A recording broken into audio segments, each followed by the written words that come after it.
자, 이제 74쪽 수요 공급입니다. 자, 수요 공급은 이 자체에서만 한 4문제 정도 출제가 되고요. 다음에 뒤에 정책론에 미치는 영향까지 생각한다면 뭐 한 5문제도 생각할 수도 있겠습니다. 일단 그 수요 공급에서 이제 우리가 이렇게 정리를 해야 되는 주제는 일단 수요 공급의 개념 하고요. 여기서 이제 질문하는 게 있습니다. 그리고 수요량 변화, 수요 변화.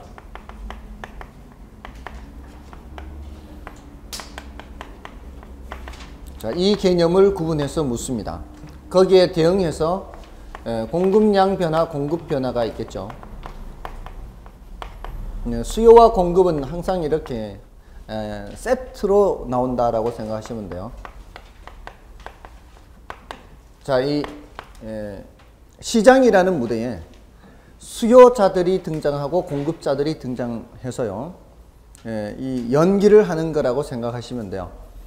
사실 여기서 공부하는 거는, 수요 공급에서 공부하는 거는 여러분들이 이미 결론은 알고 계시는 거예요. 여러분들이 공부하시는 것들 중에서 아마 결론을 이미 알고 시작하는 거는 거의 이 부분이 유일할 겁니다. 그 결론이란 게 뭔가 하면은 수요하는 사람들이 많아지면은 가격이 어떻게 돼요? 수요하는 사람들이 많아지면 가격은 올라가죠. 공급하는 사람들이 많아지면은 가격은 내려가죠. 예, 그게 결론이에요. 이제 오늘 수업을 들으면은 그 결론을 다시 확인하는 거예요. 그러니까 이미 결론은 알고 있고요. 그거를 설명하는 과정을 공부하는 겁니다. 아시겠죠? 그러니까 한쪽에 수요자들이 등장하는 거 공부하고 다른 한쪽에 공급자들이 등장하는 것을 공부하는 겁니다. 이렇게 이제 수요 공급을 공부하면은 이게 이제 균형이라는 것을 공부하게 돼요. 균형의 결정과 이동. 이게 이제 또 하나의 주제고요. 이 주제별로 질문을 하는 겁니다. 여기서 질문하고 여기서 질문하고 여기서 질문하고, 그리고 탄력성에 대해서 공부를 합니다. 자, 그러면은 자, 이 문제를 보겠습니다. 여러분들 이 교재에 저기 107쪽, 106쪽, 107쪽 가보십시오. 106쪽, 107쪽에 가보시면 106쪽에 1번 문제 뭐라고 묻고 있나요? 유량, 저량 묻고 있죠. 그 다음에 2번의 둘째 줄, 유량 자료와 일정 시점에서 양을 증 저량 자료를 구별할 수 있다. 다음 중 저량 자료에 해당하는 것은 이렇게 묻고 있죠.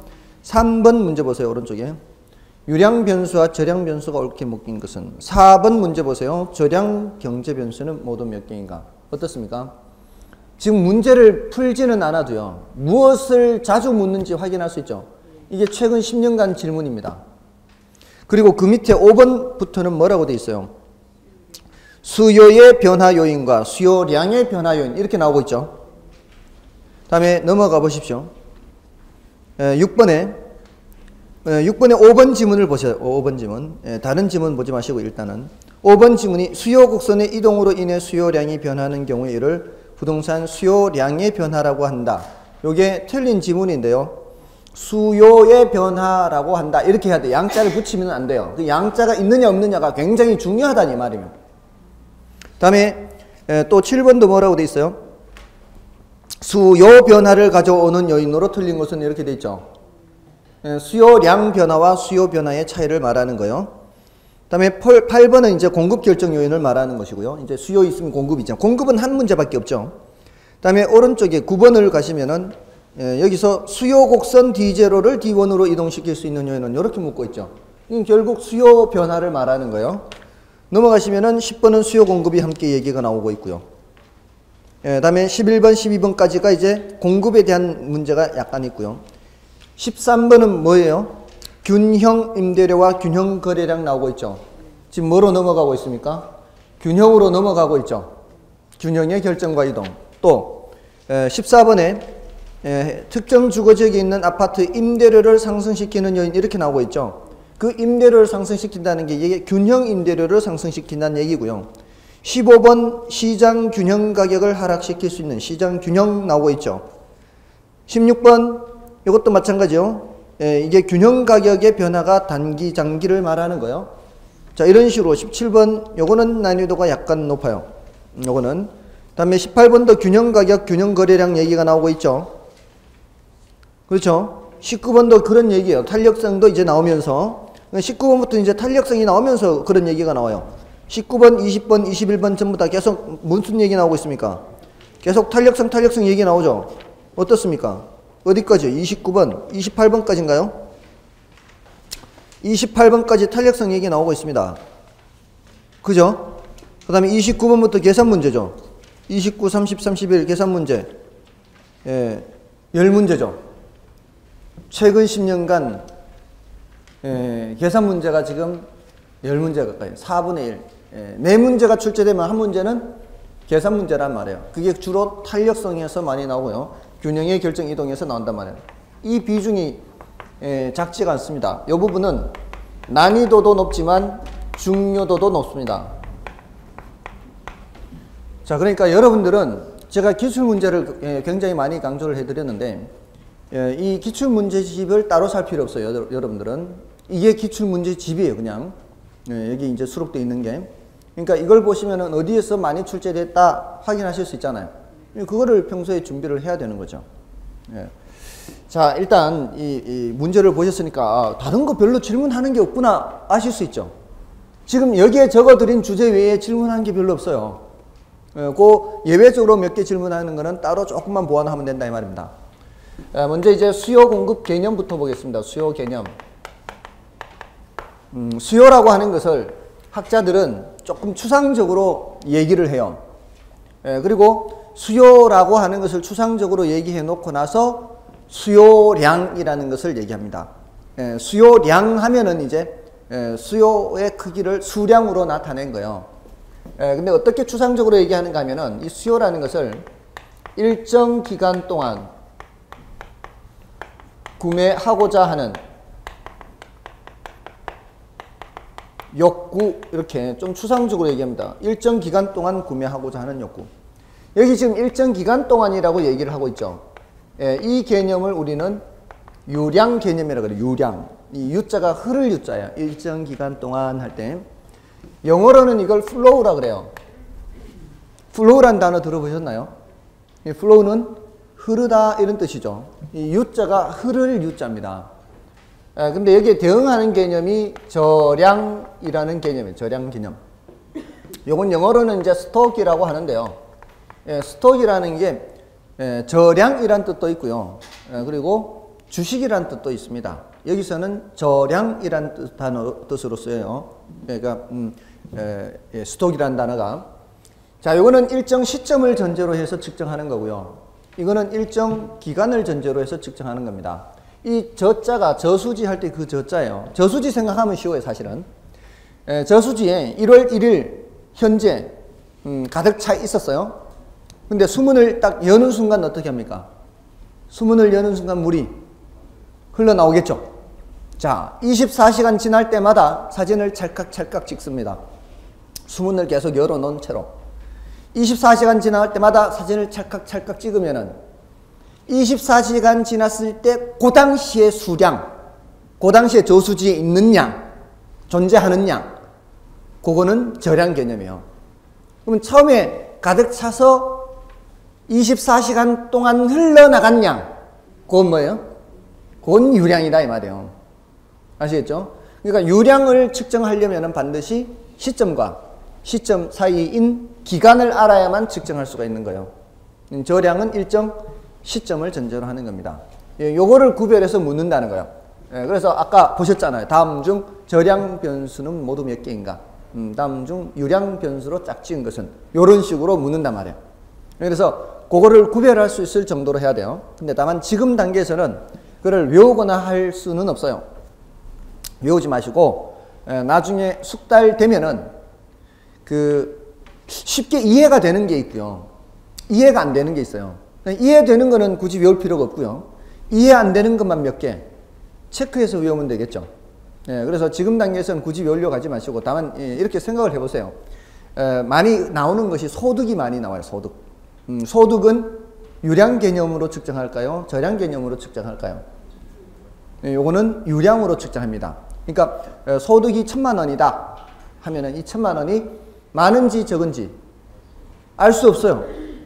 기간을 얘기해 줘야 알 수 있어요. 한 달에 1,000만 원이면 많은 거지만 1년에 1,000만 원이면은 굉장히 적은 거죠. 그러니까 기간을 모르면은 판단할 수 없어요. 이 유량 변수는. 근데 저량 변수는 반드시 뭐를 얘기해 줘야 돼요? 시점을 얘기해 줘야 돼요. 언제적이다 이렇게. 시점을. 그러니까 만약에 재산 같은 거 있죠. 재산은 이게 저량 개념이에요. 이걸 기간으로 물으면은 질문이 이상한 거예요. 지금 결혼해서 지금까지 재산이 얼마예요? 이렇게 물으면 결혼해서 지금까지 재산이 얼마예요? 이러면은 그 질문이 좀 이상하죠.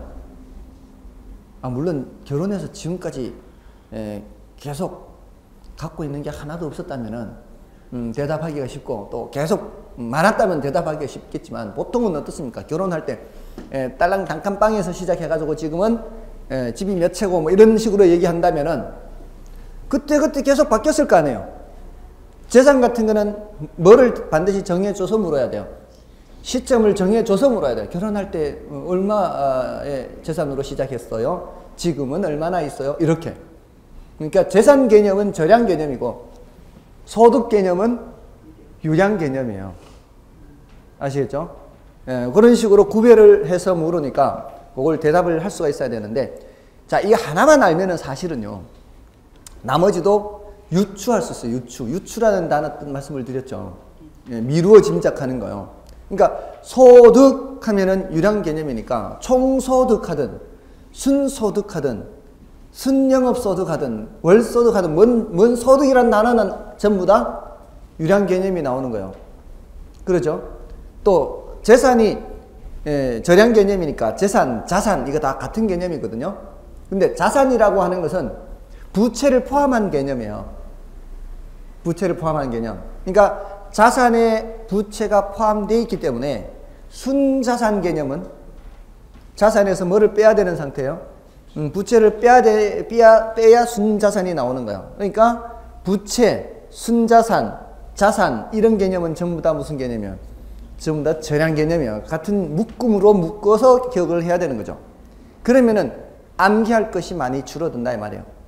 그래서 지금 단계에서는 이런 개념 정도 구별하시고 나중에 차츰차츰 항목들을 기억하시면 되니까 일단 개념 구별이고요. 이게 원칙입니다. 우리는 이걸 원칙으로 측정하고 요거를 예외적으로 측정을 하게 됩니다. 다음에 여기 구매하고자 하는 이란 얘기는 구매했다는 얘기가 아니고 앞으로 구매를 할 거란 얘기죠. 네, 이거는 사전적 개념이라고 그래요. 근데 이거는 질문하지는 않습니다.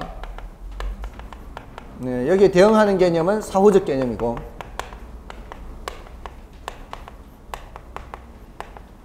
이렇게 이것은 구매하고자 하는 왜 사전적 개념인가 하면은 이 시장에 등장하는 수요자와 공급자를 보는 거예요. 지금 이 시장에 등장하는 사람이 사는 사람이든 파는 사람이든 사려고 하는 사람 그리고 팔려고 하는 사람이 가격에 영향을 미칩니다. 지금 저기 무대 바깥에서 무대 안으로 들어오려고 공급자들이 잔뜩 짐을 싣고요 또는 짐을 지고 팔라고 지금 시장에 오고 있습니다. 지금 그런 상황이라면은 시장의 가격이 어떻게 되겠습니까? 팔려고 하는 사람이 짐을 지고 시장에 등장을 한다면은 가격은 내려가는 거예요. 팔 사람이 많아지는 거죠. 팔고 가버린 사람은 가격에 영향을 미치지 않아요. 팔고 가버린 사람은 이미 끝나버린 사람이에요. 팔려고 하는 사람 또 살려고 하는 사람이 가격에 영향을 미친단 말이에요. 그래서 사전적 개념이라는 거죠. 우리는 시장에 등장하는 사람들을 항상 사전적 개념으로 생각을 해야 돼요. 이건 따로 질문하진 않지만 우리가 이해를 하고 있어야 이 수요 공급 그 과정을 이해를 할 수가 있는 겁니다. 그리고 이 전체 일정 기간 동안 구매하고자 하는 욕구 이런 것을 유효수요 그래요. 유효수요. 유효수요에 대응하는 개념을 잠재수요 그래요. 유효수요는 구매 의사와 지불 능력이 모두 있는 수요를 말해요. 모두 다 있으면 유효수요. 구매 의사는 있는데 지불 능력이 없으면 잠재 수요. 그럼 우리는 수요를 측정할 때, 여기 시장에 등장하는 사람을 측정할 때, 이 사람만 측정해요? 이 사람도 측정해요? 둘 다? 얘만? 예, 이유가 뭐예요? 돈 없으면 필요 없죠? 돈 없으면 필요 없습니다. 아니, 돈도 안 들고 와서 산다 그러면 그걸 뭘로 믿어요? 그렇잖아요. 우리가 측정하는 거는 뭐만 측정하는 거예요? 유효수요만 측정하는 겁니다. 근데 이런 얘기를 왜 하겠습니까? 경우에 따라 얘가 이쪽으로 넘어갈 수가 있죠. 능력만 생긴다면은. 근데 그 능력에 대출 받는 것도 포함시키거든요. 대출을 받을 수 있다는 얘기는 상환 능력도 있다는 얘기예요. 그래서 정부가 가계 부채의 규모를 파악해서 아직도 이 정도면은 조금 더 부채의 부담 능력이 되겠다라고 판단을 해서 대부 비율 같은 거를 높여줘요. 더 많이 대출 받을 수 있게 금리를 하락해서 인하시켜줘요. 그러면은 대출을 받아서 잠재 수요가 뭐가 될 수도 있다는 거예요. 유효 수요가 될 수도 있다는 거예요. 그게 작년 8월 달에 그렇게 했지 않습니까? 작년 8월 달에 정부가 대출 더 받을 수 있도록 대부 비율 70%, 그다음에 DTI를 50%인가요? 40%인가 50%인가? 50%인가요? 또 60%예요? DTI는 60% 웬만해서는 안 해준 거예요. DTI는 50%인가? 그리고 LTV는 대부 비율은 60%에서 70%. 이거는 대부 비율이라는 얘기는 집값의 몇 프로 이런 뜻이거든요. 그러니까 집값의 지금까지는 60%밖에 대출 안 해줬는데 이제 70% 해줬었고요. 작년에. 그리고 DTI는 뭔가 하면은 그 사람의 소득 수준도 보겠다는 얘기예요. 집값만 보는 게 아니고 집은 있는데 소득이 없다면은 그런 사람 대출해주지 않습니다. 옛날에 많이 그런 거를 적용 안 했어요. 옛날에는 집값의 몇 프로 이렇게 막 대출 많이 해줬습니다. 소득이 있는지 없는지를 검사 안 하고요. 그러니까 3살만 애도 집을 사는데 대출을 해줬어요. 소득이 없어도 3살만 애라고 무조건 소득이 없는 건 아니죠. 3살만 애가 주식을 갖고 있으면 태어날 때부터 은숟가락을 묶고 태어난 애들 있잖아요. 은숟가락 물고 태어난 애들. 이런 애들은 태어나면서 바로 주식을 막 몇 억대 주식을 갖고 있으면 배당 수익 있잖아요. 배당 수익. 그런 소득 입증을 하면은 그런 애들도 대출을 받을 수 있죠. 근데 과거에는 이런 거 묻지 않고 대출해 줬다고요. 이제는 소득을 반드시 입증을 해야 대출을 받아요. DTI가 그거예요. DTI. 그래서 DTI가 50%다 이 소리는요. 내가 연봉이 4천만 원이다. 그러면은 2천만 원을 원리금 갚는 데 쓸 수 있다는 뜻이에요. 1년에 50%만큼을. 그러면은 요거를 더 높여주면요. 60%로 높여주면은 2,400만 원이요. 그러니까 연봉 4천만 원인 사람한테 DTI를 60%로 해주겠다는 얘기는 2,400만 원을 원리금 갚는 데 쓸 수 있다는 얘기예요. 그만큼 돈을 더 많이 대출받을 수 있다는 얘기예요. 쓸 수 있는 게 갚는 데 더 많은 돈을 쓰니까 그만큼 대출을 더 많이 받을 수 있다는 얘기예요. 어쨌든 그렇게 해서 뭐로 바꿀 수도 있다는 거예요. 잠재 수요를 유효 수요로 바꿀 수 있다 이런 뜻입니다. 됐나요? 자, 우리는 원칙적으로 유량으로 측정하고 사전적 개념으로 측정하고 유효 수요를 측정하는 겁니다. 자, 이렇게 해서 체크를 하시면 되고요. 다음에 그 74쪽의 그 유량 개념, 75쪽의 사전적 개념, 유효 수요 다 여러분들이 확인만 하시면 되고요. 다음에 그 밑에 참고 박스에서는 주택 수요와 주택 소요를 비교하고 있죠. 그 주택 소요는 필요량이라고 적어두세요. 필요량. 필요한 양이다. 이런 의미입니다. 수요는 지금 우리가 얘기하는 이 일정 기간 동안 구매하고자 하는 욕구고요. 소요는 필요량이다. 이렇게만 하고 일단 넘어가시고요. 다음에 이제 수요량 변화와 수요 변화 이제 중요한 주제입니다. 다음 주제요. 자, 일단 수요량이 뭔지를 보겠습니다. 이제 하나의 주제를 끝낸 거예요, 이게. 하나의 주제 끝냈고. 수요량은 수요의 크기를 수량으로 나타낸 거예요. 요거는 수요의 크기를 뭐로 나타낸 거? 수량으로 표시한 것이에요. 수량으로 표시한 거. 자, 지금 제가 예를 드는 거는 부동산은 아니지만 부동산에 적용해도 똑같기 때문에 일단은 부동산이 아닌 재화를 예를 들더라도 그것을 혼란스러워할 필요는 없습니다. 왜냐하면 우리가 평생 가면은 부동산을 얼마나 사겠습니까? 그죠? 평생 가봐야 부동산 사는 기회가 많지 않잖아요. 그러니까 우리가 쉽게 예를 들 수 있는 것으로 이해를 하고 그것을 어디에 적용하는 거요? 부동산에 적용해도 전혀 관계가 없거든요. 그래서 제가 예를 많이 드는 게 사과예요, 사과. 지난 순환에도 제가 사과를 예를 들었는데, 그러니까 사과 수요를 보는 거예요, 사과 수요를. 그럼 앞으로 일정 기간 동안 사과를 얼마만큼 사야지라고 표시한 수량이 바로 사과 수요량이에요, 사과 수요량. 앞으로 제가 일주일 동안 또는 한 달 동안, 여러분도 생각해 보세요. 앞으로 일주일 동안 어느 정도 사면 될까? 이렇게 한번 생각을 해 보세요. 그게 바로 뭐라고요? 수요량이라고요, 수요량. 아시겠죠? 자, 그런데 그 수요량을 이제 여러분들도 생각하고 이제 저도 한번 생각해 볼게요. 저는 사과를 좋아하니까 최소한 일주일에 한 상자는 있어야 돼요. 우리 식구수하고 저하고 이렇게 따져봤을 때 일주일에 한 상자는 있어야 많은 것 같아요, 적은 것 같아요, 사과 한 상자면. 일주일에 한 상자? 일주일에 한 상자면 그렇게 많지. 한 상자 해봐야 몇 개 됩니까? 한 20개 되나요? 그럼 사이즈에 따라 다르겠지만 한 25개 한 이렇게 30개 안쪽일 겁니다. 일주일 하면은 7일이잖아요. 하루에 4개잖아요. 하루에 4개 뭐 금방이죠, 그건. 예? 많이 먹는 거예요? 아니, 저만 먹는 게 아니고 다른 식구들도 있잖아요.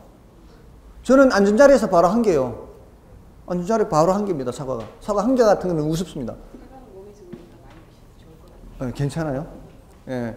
뭐 없으면 먹지, 그건 뭐 잘 먹습니다. 어쨌든 저한테는 한 상자는 필요해요. 자, 그럼 여러분들도 지금 속으로 생각하셨을 거예요. 저렇게나 많이? 아닌 사람도 분명히 있을 거란 말이에요. 자, 그러면은 그 수량이 사람마다 생각하는 게 다른 이유가 뭘까요? 가격은 같은데도 불구하고 사람들마다 생각하는 그 수량이 다른 이유는 식구수가 다를 수도 있거든요. 지금은 아마 좋아하는 정도에 따라 많이 지금 차이가 있을 거예요. 어떤 사람은 좋아하고 어떤 사람은 좋아하지 않고요. 좋아하는 정도가 똑같다 하더라도요, 또 다를 수가 있어요. 그 사람이 소득이 얼마냐에 따라 달라질 수 있어요. 소득이 많은 사람이라면 아마 더 먹겠죠. 제가 만약에 소득이 더 많다면은 들고 다니면서도 먹을 거예요. 싸질물 쥐고 다니면서, 가방 속에 넣어 갖고 다니면서. 그 정도로 좋아합니다. 근데 그 정도로 소득이 많지는 않아요. 소득도 있고요. 또 좋아하는 정도 말씀드렸잖아요. 또 뭐가 있을까요? 식구수가 다를 수도 있잖아요. 식구수. 식구수가 많은 집, 적은 집. 자, 이런 것들을 전부 다 뭐라고 하는가 하면은 수요 결정 요인이라고 그래요. 수요 결정 요인. 수요량이 달라지게 영향을 미치는 요인을 뭐라고 한다고요? 수요 결정 요인이라고 그래요. 그 수요 결정 요인의 가장 중요한 게 뭔지 아세요? 가장 중요한 게 바로 가격입니다. 가격. 가격이에요.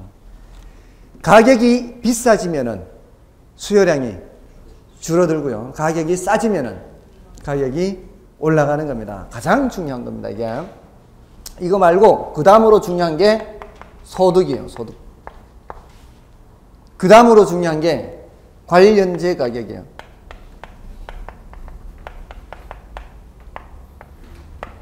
등등등 좋아하는 정도. 이 나머지는 별로 중요도가 높지는 않아요. 자, 일단 여기까지는 반드시 기억하고 있어야 돼요. 관련재 가격이 뭔가 하면은 지금 여기가 사과 수요량이라고 생각해 보시는 거예요. 사과 수요량. 그럼 여기는 이거는 누구 가격이요? 사과 가격인데, 그럼 관련재 가격 하면 여기는 귤 가격입니다. 귤.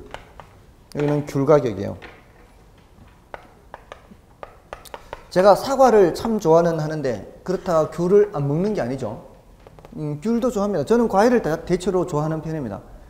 가끔 평생 과일만 먹고 살 수는 없을까 막 그런 생각도 할 정도로 과일을 좋아합니다. 그만큼. 자, 근데 귤 가격이 보니까 아까 오는데요. 사실은 그 사고 싶었는데 사고 싶었어요. 어저께 장보기를 했는데 귤 3.8kg에 10,000원 주고 샀거든요. 근데 10kg에 10,000원인 거예요. 아니, 맛있어요. 근데 제가 지금 오늘 집을 나섰는데 집에 들어가려면은 이제 다음 목요일 날 돼야 집을 들어가요. 그것도 이제 여러 군데를 다니면서 수업을 하니까 지방을 다니면서 수업을 해야 돼요. 저 남쪽 지방도 갔다가 다시 중간에 대전도 찍었다가 이렇게 해서 집에 가야 돼요. 그러면은 계속 들고 다닐 수는 없잖아요. 그러니까 눈물을 머금고 못 산 거예요. 살 수가 없어, 그거를. 아무리 싸다고 해도. 근데 그게 전날 3.8kg에 10,000원 주고 샀는데 오늘 10kg 10,000원 하면은 이거 안 사겠습니까, 이거를? 얼른 실어야지, 이거를. 마침 차도 있으니까 짝으로 실어야죠. 근데 이 차를 계속 들고 다니는 게 아니고 제가 차를 계속 몰고 다녀도 내가 이 상하는 것 때문에 못 들고 다닐 판에 어쨌든 귤 가격이 하락하면 어떻게 되겠어요? 귤을 더 먹을 거 아니에요. 더 먹으면서 사과도 예전처럼 많이 먹겠어요? 사과 수요량이 똑같이 수요량을 유지하겠어요? 귤을 더 먹으면서 사과는 좀 줄이겠죠. 그러니까 이 사과 수요량에 뭐도 영향을 미치는 거예요. 귤 가격도 영향을 미쳐요. 귤 가격도. 이런 거를 관련돼 있다. 관련제라 그래요. 서로 관련돼 있단 말이에요. 이런 여러 가지 것들이 전부 다 뭐라고요? 수요 결정 요인이다. 이렇게 얘기하는 거예요. 수요 결정 요인. 자, 그런데 지금 이 많은 것들 중에서 가장 중요한 사과 가격과 사과 수요량 이 둘 사이의 관계를 그래프로 나타내려고 하는 겁니다. 이게 이제 또 중요해요. 그래프로 나타내는 게. 자, 그래프로 나타내는데 그래프는 항상 축이 두 개고요. 여기는 수량을 표시해요. 그 수량. 이 수량은 우리가 지금 시장에 등장하는 수요량을 측정을 해야 되기 때문에 이걸 반드시 나타내야 되고요. 나머지 여러 가지 것들이 여기 수요량에 영향을 미치는데 이런 것들을 다 한꺼번에 바로 표시할 수는 없어요. 그래서 나머지 것들을 일단 고정시켜 놓고요. 뭐만 놓고 보는 거예요? 가격만 놓고 보는 거예요. 가격과 무슨 관계? 수량 관계. 수요량이죠. 이때는 수요량이에요. 얘는 수요를 읽을 때는 수요량이 되는 거고요. 공급을 읽을 때는 공급량이 되는 거예요. 이 수량은. 자, 그러면 가격이 이런 정도일 때 10,000원 할 때 수요하려고 하는 양하고요. 자, 이게 수량요 길이로 나타나는 거죠. 가격이 하락하면 어떻게 되고요? 5,000원으로. 가격이 하락하면은 수량이 더 늘어나지 않겠습니까? 가격이 상승하면은요? 수요하고자 하는 수량이 줄어들지 않겠습니까? 자, 이렇게 가격과 수량과의 관계를 그래프로 표시하는데 지금은 3개만 표시했어요. 요점이 바로 그 끝점이 이 나타난 3개 점이에요. 근데 이 사이사이에도 무수히 많은 가격이 있겠죠. 그 가격에 따라 수량을 표시를 할 수 있다면 점점 어떻게 해요? 내려올수록 이 수량은 늘어나겠죠. 이런 것들을 연결하면 이게 바로 수요 곡선이에요. 이 수요 곡선. 이게 바로 수요 곡선이에요. 수요 곡선이 지금 형태가 오른쪽 아래로 내려가고 있죠. 이거는 왜 그런가요? 가격이 하락하면 수요하고자 하는 양이 늘어나기 때문이죠. 그래서 수요 곡선의 형태를 우하향이라 그래요. 우하향. 오른쪽 아래로 내려간다. 이런 뜻이에요. 형태가. 됐습니까? 자, 이 수요 곡선이 우하향하는 이유는 가격이 내려갈 때 수요량이 어떻게 되기 때문에? 늘어나기 때문에. 가격이 올라갈 때는 수요량이 줄어들기 때문에. 아시겠죠? 요거를 이제 앞으로 이렇게도 표현할 수 있어요. 제 오른손 왼손으로 상하로만 표현할 수 있어요.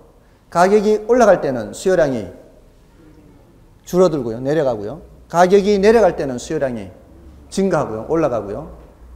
방향이 어떻게 움직이고 있어요? 반대로 움직이고 있죠. 반비례. 자, 요렇게도 표현할 수 있습니다. 가격과 수요량과의 관계는 반비례한다. 이렇게 표현할 수도 있고요. 아시겠죠? 또는 그래프로 나타내면은 우하향하는 형태다. 이렇게 표현할 수 있습니다. 아셨죠? 자, 그건 나중에 그렇게 할 수 있고요. 자, 지금 이렇게 수요 곡선을 그렸는데요. 그러면 이 어떤 점을 안다면은 뭐를 알 수 있는 거예요? 이 어떤 점을 안다면은 그 상태의 가격과 수량을 알 수 있죠. 가격은 이 높이고요. 수량은 요 길이죠. 그러니까 이 수요 곡선을 보면은 우리는 뭘 알 수가 있는가 하면은 가격과 수요량과의 관계를 알 수가 있죠. 네, 그게 이제 수요 곡선입니다. 자, 그런데 지금 얘네들은 지금 여기 표시가 안 돼 있죠. 얘네들도 수요량에 영향 미치잖아요. 제가 소득이 늘어나면은 아무래도 과일 더 먹지 않겠습니까? 그럼 제가 과일 더 먹는데 그럼 어떻게 나타낼 수 있느냐? 이거를 이렇게 하자고요. 여기에 이제 저하고 여러분하고 똑같이 이제 장보기를 하러 간다면 여러분하고 저하고 이 차이 나는 거는 소득밖에 없다고 치자고요. 여러분하고 저하고 차이 나는 거는 저는 갖고 있는 게 별로 없다고 치고요. 여러분은 갖고 있는 게 돈밖에 없다고 쳐보세요. 그러면은 10,000원 할 때 제가 사려고 했던 게 이만큼이면 여러분은 얼마를 사려고 할까요? 다른 거는 똑같다 그랬어요. 이거 식구수도 똑같고 좋아하는 정도도 똑같고 다 똑같고 오로지 이것만 차이가 난다면 제가 사려고 하는 게 이만큼이라면 여러분이 사려고 하는 거는 이거보다 더 많이 사려고 하지 않겠습니까? 다른 건 똑같다 그랬으니까 돈 많은 사람이 더 많이 사는 게 보통이지 않습니까? 그렇죠.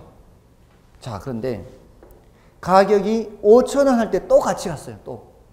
또 같이 갔어요. 제가 속으로 뭐라고 생각해요? 당신만 이만큼 살 수 있냐? 나도 이만큼 살 수 있다. 이만큼 살 수 있다. 당신 지난번에 이만큼 샀지. 나도 이만큼 살 수 있다. 이번에 가격이 하락했으니까. 그러면 그 사람은요? 그거보다도 더 사겠죠. 맞잖아요. 자, 돈 많은 사람하고 돈 적은 사람하고 같이 간다면 어떤 가격에서든지 돈이 적은 사람이 사려고 하는 것보다는 돈이 많은 사람이 더 많이 사려고 하지 않겠습니까? 조금이라도 더. 자, 이거 평균적으로 봐야 돼요. 평균적으로. 평균적인 인간이라면 그럴 거란 말이에요. 자, 그렇다면은 이런 식으로 수요곡선이 그려지는 거. 요거는 누구의 수요곡선이에요? 돈이 많은 사람의 수요곡선입니다. 맞죠? 그럼 돈이 적은 사람은요? 요거보다 왼쪽에 그려지겠죠? 자, 그런데 요거를 해석을 이렇게 하자고요. 지난달에는 내가 돈이 적었는데 이번 달에는 돈이 좀 많은 상태가 돼버렸어요. 그러면 지난달의 수요곡선은 여기고 이번 달의 수요곡선은 이렇게 변했다라고도 볼 수 있지 않나요? 네, 앞으로는 그렇게 보자는 거예요. 소득이 증가하면 어떻게 된다고요? 수요가 증가한다. 이렇게 새로이 수요곡선이 오른쪽에 그려지는 소득이 더 높은 상태의 수요곡선은 오른쪽에 그려지는 거예요. 소득이 더 낮은 상태의 수요곡선은 왼쪽에 그려진다라고 생각하자고요. 아시겠어요? 자, 소득뿐만이 아니에요. 이게 우리 가족수가 있어요. 가족수. 식구수. 가족수가 4인 가족이었어요. 여기는 4인 가족일 때 수요곡선이에요. 우리 식구수가 6인 가족으로 늘어나면 어떻게 될까요? 그러면 원래 사려고 했던 것보다는 아무래도 더 많이 사려고 하지 않겠습니까? 자, 요것도 지금 바뀌니까 어떻게 해요? 가족수도 바뀌니까 원래 있던 수요곡선에서 또 오른쪽에 새로 그렸죠? 자, 지금 공통점이 뭐예요? 소득이 바뀌든 가족수가 바뀌든 이 공통점은 얘네가 바뀌면은요, 새로 이 수요곡선을 반드시 그려야 된다는 거예요. 오른쪽에 그리든가 또는 왼쪽에 그려야 되는 거예요. 아시겠어요? 근데 지난주나 이번 주나 다른 게 변한 게 전혀 없어요. 다른 게 변한 게 전혀 없으면은 시장에 가서 구매하고자 할 때 어디에서 결정해야 돼요? 원래 갖고 있던 이 수요곡선상 어떤 점에서 결정을 해야 돼요. 가격이 10,000원이면 이만큼 사는 거고 가격이 15,000원이면 이만큼 사는 거죠. 요거는 변한 게 있어요? 없어요? 변한 게 없어요. 예, 아무것도 변한 게 가격 이외죠. 가격 이외에 변하는 것이 없으면 새로 이 수요곡선을 그려야 안 그려요? 안 그린다고요. 그래서 15,000원 하면 이만큼 사고 10,000원 하면 이만큼 사면 되는 거예요. 맞나요? 자, 가격이 여기서 이렇게 되면은 수량이 변했죠. 이 길이가 변한다는 게 수량 변하는 거죠. 뭐가 변한 거예요? 수량 변했는데 그 원인이 뭐였어요? 가격이에요. 가격 이외의 요인이에요. 여기서 이렇게 가는 거는 가격이 변하는 거죠. 가격이 변할 때는 같은 수요 곡선상에서 요 점에서 요 점으로 변한다라고 표현을 해요. 요 점에서 요 점으로 가는 게 지금 이 길이에서 이 길이로 변하는 거예요. 그것을 수요량 변화라고 합니다. 수요량 변화. 양자를 붙여준다고요. 양자를 붙여서. 근데 소득이 변하면 어떻게 나타냈어요? 세로의 수요 곡선을 그렸죠. 그러니까 소득이 변할 때는 이 수량에서 이렇게 늘어나거나 이 수량에서 이렇게 늘어난단 말이에요. 같은 가격 수준에서 더 오른쪽으로 이렇게 늘어나는 거예요. 이거는 가격이 외의 요인이 변하는 거예요. 소득이 증가하거나 또는 가족수가 늘어나거나 이렇게 해서 이 긴 네모 박스 안에 있는 뭔가가 변하면 세로의 수요 곡선을 그려야 되죠. 요걸 무슨 변화? 수요 변화라 그래요. 수요 변화. 양자를 안 붙여서 표현을 한다고요. 아시겠어요? 양자를 붙이느냐 안 붙이느냐 그 차이죠 지금. 됐어요? 얘는 뭐가 변하는 거라고요? 그 재화의 가격이 변하는 거예요. 가격이 변할 때는 양자를 붙여서 표현을 하고 가격 이외의 요인이 변할 때는 수요 변화라고 해서 가격을 양자를 안 붙여서 표현을 해요. 됐죠? 됐나요? 양자를 붙이느냐 안 붙이느냐 그 차이라고요. 자, 이게 사실 우리가 시장에서 나타나는 거는 이게 뒤섞여 있어요. 예를 들어 그럴 수 있잖아요. 제가 지난달보다 지금 소득이 더 많아요. 지난달보다. 근데 지난달보다 사과 가격이 싸졌어요. 그러면 어떤 영향이 다 나타날 수 있어요? 소득이 늘어서 수요량을 늘리는 효과도 있고요. 가격이 싸져서 수요량을 늘리는 효과도 있을 거 아니에요. 근데 그거를 경제학자들은 나누어서 살펴본다는 거예요.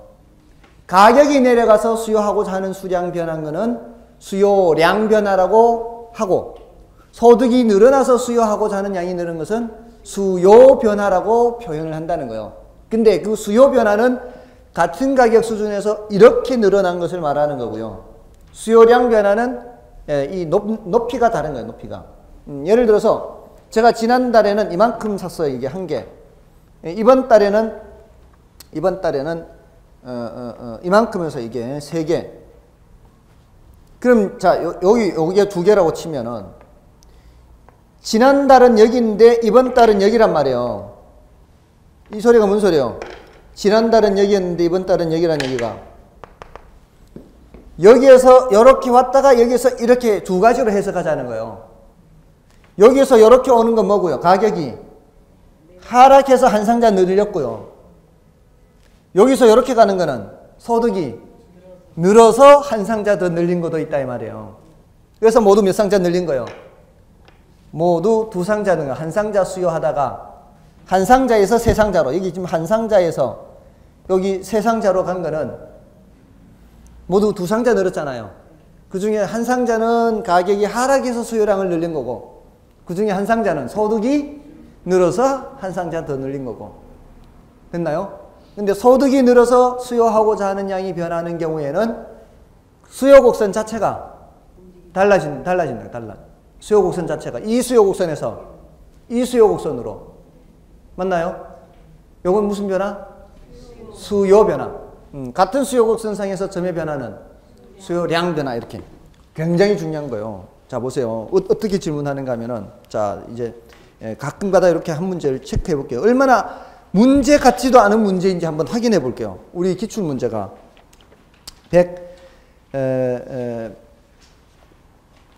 107쪽 보세요. 5번. 지금 107쪽의 5번을 보시면 아파트에 대한 수요의 변화 요인과 수요량의 변화 요인이 옳게 묶인 것은 하고 있죠. 찾으셨어요? 수요량의 변화 요인은 뭐 하나밖에 없어요? 그 재화의 가격 하나밖에 없어요. 어떤 재화든지.